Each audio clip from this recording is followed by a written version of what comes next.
Hello everybody, welcome back to reviewing the misplays, or whatever we decide to call it as things go on. This is basically me scolding myself for making bad plays, bad decisions, wondering why I made certain decisions and why I did certain things. Um, this first one is our Legacy Elves matchup, an opponent that I didn't know what it was going into, and it was just a Legacy two-man. So here we go. First things first, we have our opening hand. The pulse on the end I did not recognize at first for some strange reason, but whatever. I found out before I made a bad decision. This hand isn't great. It interacts, which is what we want. It'll at least give us the ability to know what's going on, and we're relying on drawing things. Um, the hand actually is terrible against elves. Absolutely. On the play, you want some type of discard and removal and a threat so that you can just start applying pressure. Like if you can go first turn Stoneforge, second turn Swords Bob, or second turn Thoughtseize Swords, and kind of dig into them that way, that's exactly what you want to do. Jit is your best friend in this matchup, and the Karakas is only good if they're playing the Emrakul, which we find out later our opponent is, but that's in an entirely other match. The only problem with it is that in this matchup, they don't cheat Emrakul into play. They actually cast him, so not as helpful. Making them take another turn to only take another turn and swing at you for a billion. So yeah, that's this one. By the way, the reason I mention Thoughtseize being the wrong play on turn one, even though it's our only play, and curving out is technically what you want to do, there hasn't been much combo in the format due to all of the tempo decks and force of will based decks. As of me doing this, this is actually almost 3 weeks after recording this. The combos started to creep back in because people are only playing 2 and 3 forces if they're playing a force at all. Um, this deck can't beat a combo deck. Just saying that you need them to fizzle or like have a heart attack on the other side of the table. God forbid anything like that ever happen to any of you. Um, but yeah, you are the underdog, and it is absolutely terrible. Check out any forum, and you ask them what their worst matchup is, and all of them will probably say combo and burn. So yeah, here we go.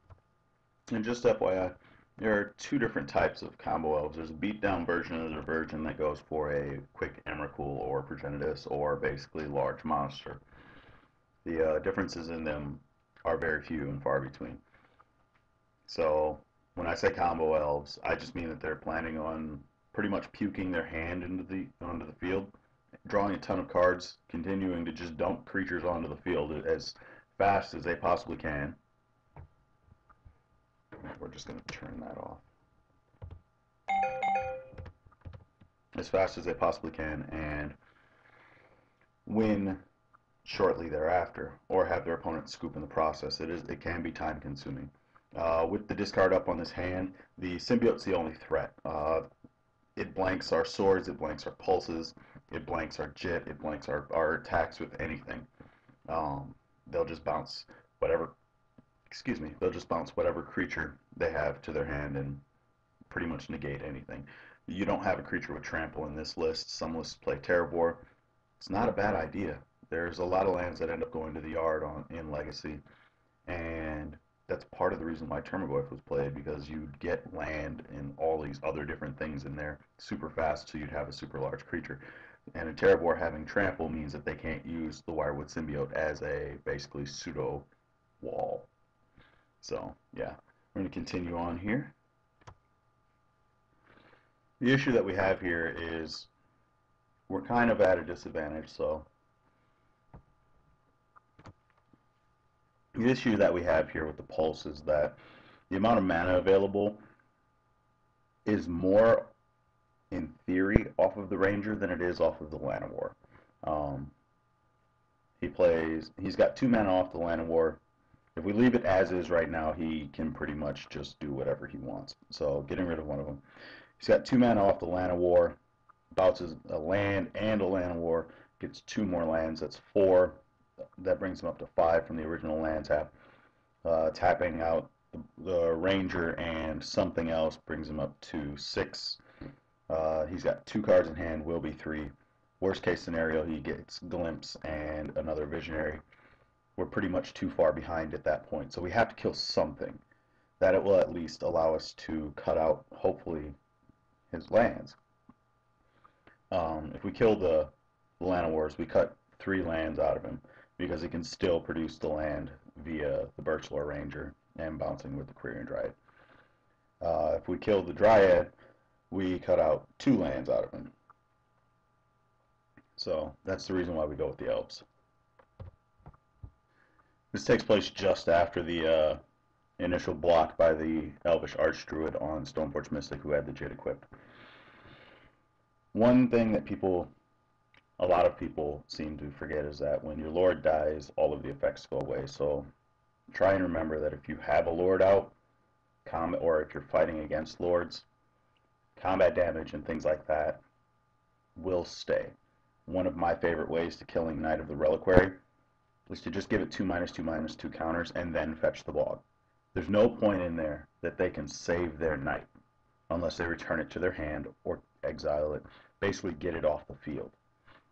And that's because there is no point in that time frame that they can get a land in between the resolution of the Bog's ability and the checking of state-based effects. Just after. The Knight will be a 0/0 and that creature can't live. That's almost what happened in this case. In this case, it was just that our opponent probably forgot that his elves will become 1/1s again if he blocks. Had he not done that, he probably would have had a lot better chance. Your Jit in this matchup is very, very helpful. Most of his elves can't survive 1 counter from it, and you get 2 per attack. The bad thing about it is you typically can't get it out until turn 4 at the earliest. Losing the Jit means that we're now behind on board. He represents just basically going infinite, essentially, at any point. Good thing is that he still doesn't have a Symbiote, and he doesn't have a Glimpse. Also, he's only got 1 card in hand. That card could be just about anything. Using probabilities, you can cut out some things, like he's used 2 Land of Wars and blah, blah, blah, blah, blah. But it's too much to do while you're in-game. There's too many things that change, too many things that adjust. What we do want to do is start applying as much pressure as possible and hoping to trade off our guys for elves. Bobs, if they get the removal, they get the removal, thank God, and we're happier. But Swords kills one thing. At this point, Pulse kills one thing. Liliana kills one thing, but warrants him swinging in, so you can trade off a Bob or anything else for a Liliana as well. She would be a next turn play if she was drawn. So, and that's just because you can start stealing things out of their hand as well, which if they don't have a hand, you're just dealing with what's on board. And them top decking 1/1s typically isn't as bad as them drawing 50 cards. Actually, we'd love him to draw 50 cards right now. This block is actually extremely risky. There's a lot of 3-drops in the deck. What we're taking a risk on is that we won't draw them, and that we can hopefully get a land and cheat in or play the Batterskull, and then start to offset the life loss. That's the original plan.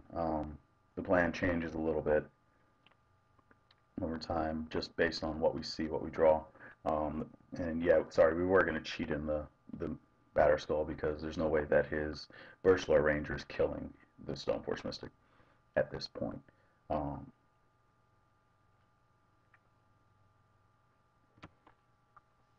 We don't want the fetch land in this case. We don't want to shuffle. Shuffling right now is the worst thing that you could do. We know that the Bobs aren't going to take 2 damage. We don't want to shuffle. All we want to do, cheat the Batterskull, play the Knight, move on with life. Hopefully, after we gain the life next turn, we don't have to worry about too much. Having the 2 Bobs and the Batterskull is a lot easier to maintain than having the 2 Bobs and just the library. So, yeah. important thing here, library helps keep you alive. It means that if you draw something, you can put it back. Library helps keep you alive against Bob. Right now we have two Bobs in play. We're at a very low life total. Even if we do go up to 8, it's still not a healthy enough life total to actually be happy. I mean, we have to attack. Something could happen where our opponent just decides to go, look at me, look at me. I've got all this stuff in play now, and we're at that point where we can't afford to keep giving them time.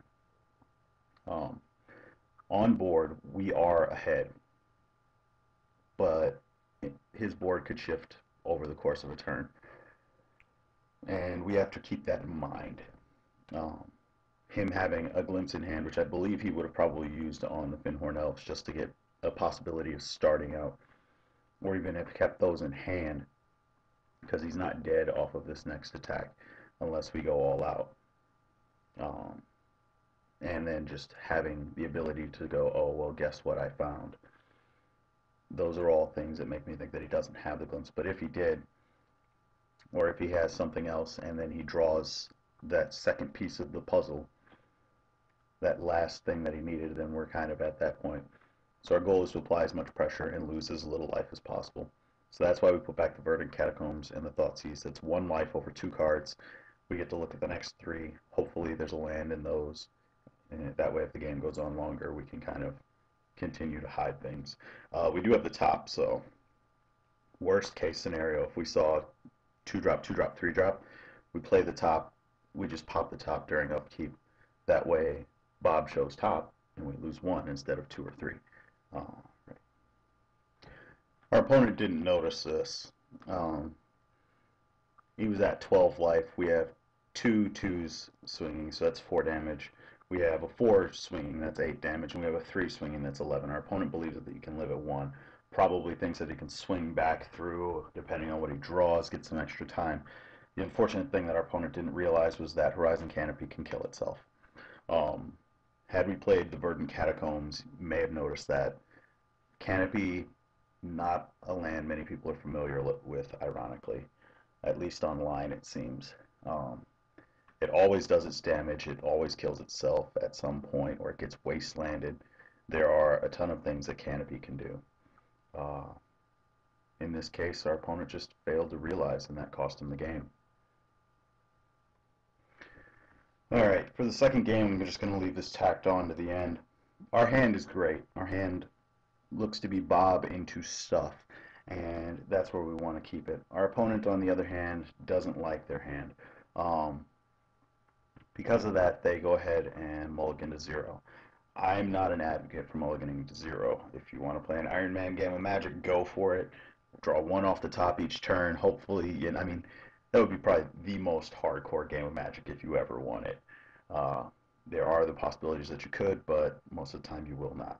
So that's the end of this. We play the Bob.